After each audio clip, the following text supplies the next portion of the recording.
The young warlord turned to the ancient squat beside him. "Revered ancestor," he said, "what is our best course of action in this situation?" The living ancestor half closed his rheumy eyes. "I have seen this but once before," he said, 600 years before your birth.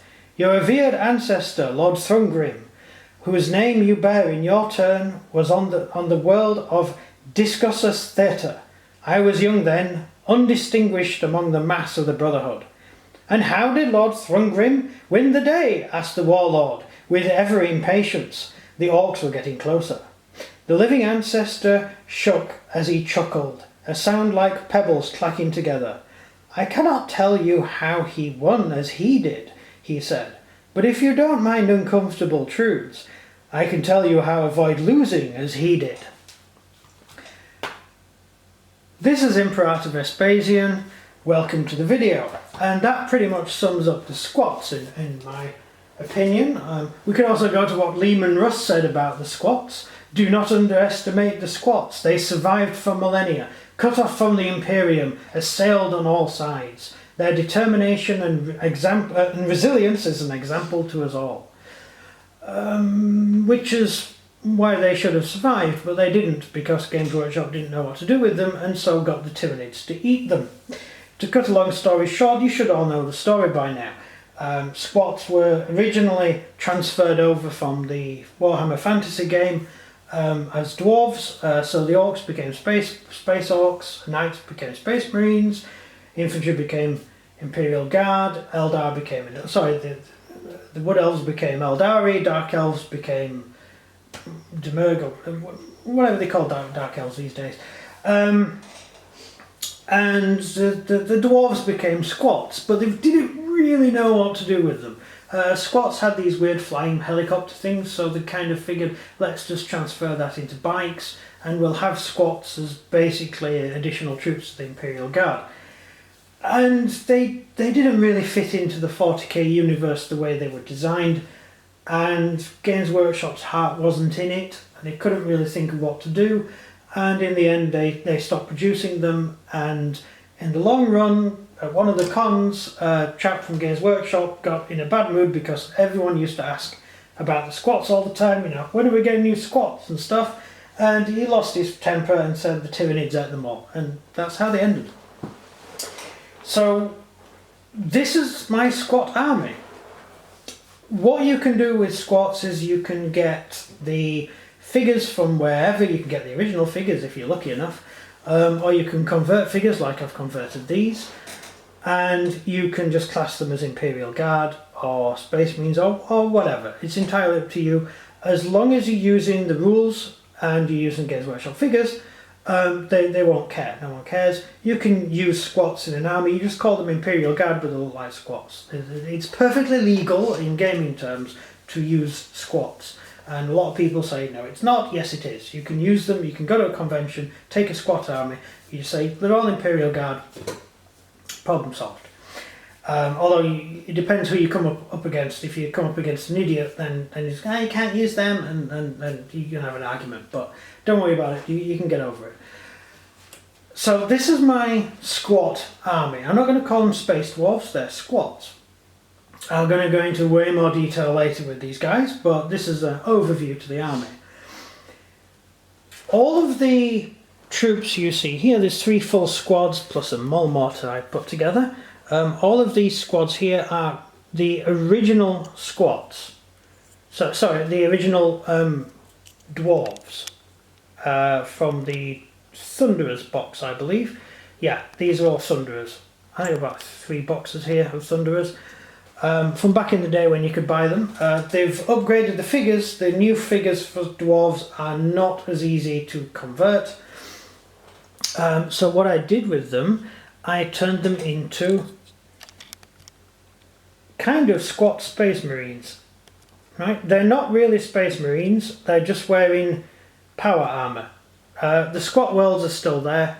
Oh, sorry, the squat worlds that are still there probably have access to original standard template constructors, and so they're able to make equivalent Space Marine armour. They're done up in the colours of the Space Wolves for a particular reason, all based on plot. Now, way back in the day, the Squat Empire was positioned kind of to the right of Segmented Solar, where Terra, the Holy World of Terra is. Just above them was the Bardic Empire, the Empire of Sanguinus, the Blood Angels, and to the top left hand there was the Fenrisian Empire, which kind of comes down in a sliver between Baal and the Segmentum Solar. Well, it did back then. So that's where the Space Wolves live. The Fenrisian Empire is the Space Wolf part of the Imperium. And so when the Tyranid High Fleets came in, the new one is coming in from the top, so that doesn't count. What's that called? Roborus is coming in from the top. That could technically be one of them, but it's too late. The squats are already gone. So it must have been one of the earlier ones, so it's probably High Fleet Behemoth that killed them. So tendrils of Behemoth came up, took out the core squat worlds. Squats have these homeworlds, there's fortified homeworlds, they're holds, and so during the Tyranid invasion the squats would have all gone to their homes in order to defend them, and they fought to the death. Tyranids overran them and killed them. Now, I've got kind of two ways of looking at this. One, some squats could have survived, some of the holds could have survived within the Fenrisian Empire. The Space Wolves Empire is up at the top left-hand corner of the map, and from Segmented Solar, there are larger maps where it's in the middle. So they could have been squats that were within the Fenrisian Empire. Maybe one or two holds were within the Fenrisian, Lehman Russ's Empire. And Lehman Russ certainly had an affinity for squats. So they could have simply survived. Or they're refugees who evacuated or fled from their worlds that were overrun by High Fleet Behemoth, and they made it to Fenris, and the Space Wolves took them in. Right, that's the other one. So they were refugees who survived. The Fenrisians took them in and let them live on Fenris, or one of the Fenrisian worlds, gave them a world to live on, and that's why they wear Fenrisian colours. They have Fenrisian Space Marine armour, and they're in Fenrisian colours. Here they are. They've got every single guy's got the the pauldron of the Space Wolves, which is why I bought all those pauldron packs. I did a video on them. That's what they're for, and they've all got Space Wolf equipment, so they're basically Space Wolves. That's what I'm using them as. There is another way they could have survived, and that is the War of Armageddon. Not the Orc War, the First War of Armageddon. Now, again, I'll go into this one when I do the Space Wolves, because it's a long story. But to cut a long story short, demons invaded Armageddon. And at the time, no one was supposed to know demons existed. And because the troops in Armageddon fought in Armageddon, the Fenrisian, the Space Wolves landed, they heard the distress call and sent troops. And the Grey Knights sent troops as well. And these troops fought against the demons. When the war was over, they defeated the demons. It was a really big battle, a big war. They pushed the demons back, retook the planet.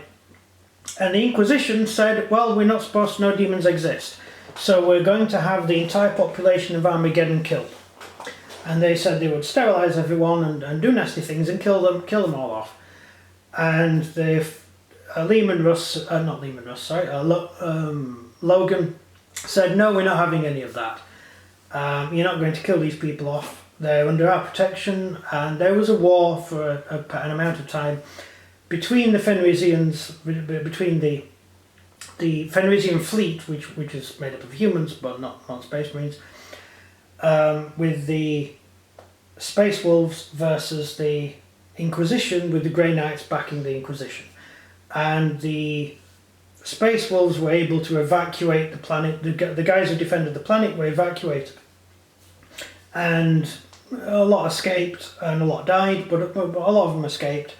And I would assume that a lot of the squats who were fighting on the planet would probably have ended up settling within the safety of the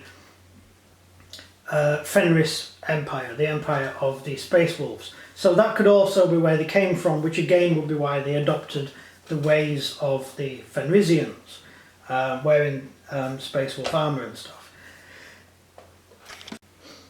So it is within the realm of possibility that these are the survivors of the First War of Armageddon who made it to the protection of Lehman Russ's private empire within the Imperium.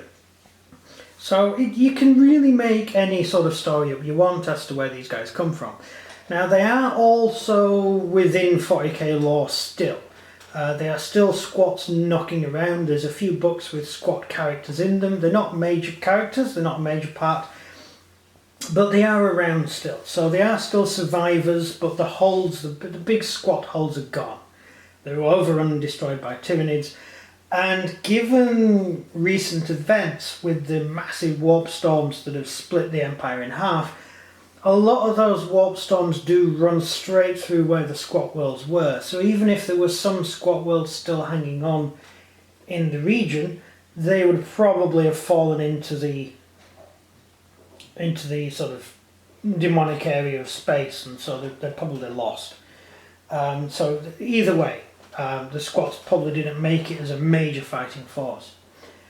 So these chaps, they're all converted with Space Wolf stuff, and as I said, I'll do videos on each one of them later, but you can see he's wearing, if you look at the head, I've replaced the standard dwarf head with a Fenrisian head from a Space Wolf.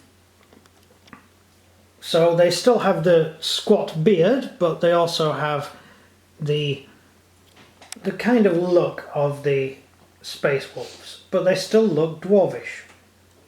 I think the heads do really well to make them look nice and dwarvish. I think it was, overall, it's been a hard job to do, but it's been an interesting one, and I think I've done a good job of doing it. Yeah, I think it's come out quite well in the end. The spare heads from the Space Wolves definitely fit quite easily with these figures, that's all I can say. And I've used a lot of the heads as head swaps. For the regular troops, it didn't actually take a huge amount to convert them. They're carrying standard Imperial Guard equipment. All I did was, instead of putting the dwarf arms on, I put the Imperial Guard arms on. And I've done them, the weapons fitting quite well with the figures. There's a few little problems putting the figures on the arms because it does take quite a bit of modification to do, but on the whole it seems to have worked. And I'm quite proud of the army, it's quite good. Of course, my biggest problem, which is the problem that the eggheads at Games Workshop couldn't get their heads around, is what do you do for squat vehicles? I wasn't going with bikes, for the same reason that they didn't want to go with bikes. And I don't really want to give them Space Marine equipment, and I don't really want to give them Imperial Guard equipment. And I'm kind of racking my brain in what to do, so I came up with this chap at the back. This is a mold drill. They were used by squats in the original game, and they are still in the game today. So they've got a mold drill. It's in the colours of the Space Wolves, so you can use it for the Space Wolves as well if you like. The Space Wolves will probably make a lot of use of drills like this because of the state of Fenris, which is it's a pretty unpleasant world to live on, to be honest, and I suppose drills like that would be useful to get around. It is a nasty, nasty world to live on. It's a death world. So this kind of is a decent overview of what I've done, and I will get into more detail later. I will finally, oh not finally, but I will mention the battle standards. So you have the battle standards there, that battle standard and that battle standard. I'll put them up here. I've only got 3 squads of squat infantry, so it is quite a small army. But they are the battle standards that I've come up with. And you may recognise them in some way. These are the emblems of the First Empire in the Foundation trilogy, which is what 40k is based on. So these banners date back to pre-Imperium. Of course, we don't really know much about the pre-Imperium, but given that Games Workshop based it on the Foundation trilogy, the badly named Foundation trilogy, because there's a lot more than 3 books, they have the Starship and Sun, which is the emblem of the first human federation, which was what was around before the collapse of humanity with the war with the robots, and then later on with the Enslaver Plague and then the destruction of the warp by the creation of Slanesh, which pretty much finished off humanity until the rise of the Emperor, and then they went on the Crusades, which reunited the Empire. So they're still using banners that date back to the time of the First Empire, because these guys were on their own for a huge amount of time, and they had to survive on their own. They evolved differently to humans. They became a lot shorter because they lived on high-grav worlds. Probably a bit of genetic engineering in there as well, and that's what they came up with. And so they have these banners, or that's what I came up with. So the banners are based on the Foundation and the Starship and Sun, which is what 40k is originally based on. So going back to the original human empire, which ruled the galaxy before the introduction of the Imperium of Man, they're the banners that they're using. I thought that was an interesting thing to add to the army. I know most people probably don't care. I probably spent too much time thinking about it, to be honest. So yeah, that's pretty much an overview. I can't really think of a huge amount to add. I've done the army up as these are classed as Space Marines, these are classed as your Space Marine Command Squad. I'll go into details on them later. They have an ancestor and their commander and everything. I'll go into more details. I've built a mole mortar out of some spare figures, and I have 3 full squads of regular troops. These are classed as Space Marines, these are classed as Imperial Guard. So rule-wise, all it is Imperial Guard with a squad of Space Marines. There's nothing sort of out there and outlandish.